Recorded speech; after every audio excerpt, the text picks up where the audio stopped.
If you followed me in the past, you already know that my favorite all-time launcher that came out a few years ago, maybe 3 to be specific, is the Z launcher, which is not this.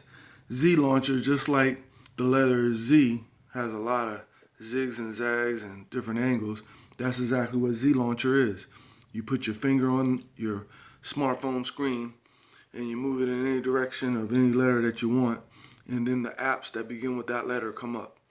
The more letters of the word that you spell, the more specific that it gets.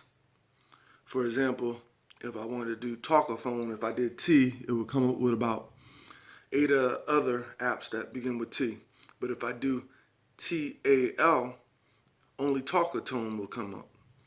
And I say that as a preamble to say that it's a perfect application as far as launchers go, but it can get tedious and boring when used month after month.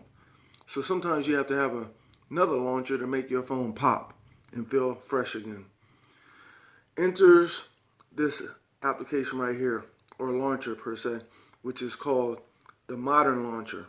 And as you can tell right here, it gives you 1, 2, 3, 4, 5, 6, 7, 8 different applications at the tip of your fingertips soon as you start up the menu.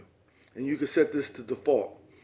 And what I like about it is, if you think about it, 8 is all you need. You have your telephone, you got your messenger. If you want to put Instagram on there, you also have YouTube. You basically have everything that you use daily or even hourly. And it's a perfect alternative to Z Launcher.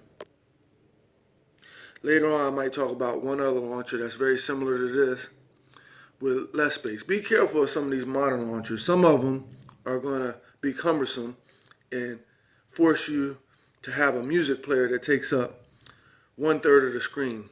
I didn't like that. I deleted it and gave it a mediocre review. But this one right here called Modern Launcher, I gave 5 out of 5 stars, just like I did Z Launcher. And the reason being is because it trims the fat, has everything you need right here, and you can color coordinate it. As you notice, this is like a maroon or red, and it goes with my maroon or red case. And if I had a gold case, I would have the gold coloring.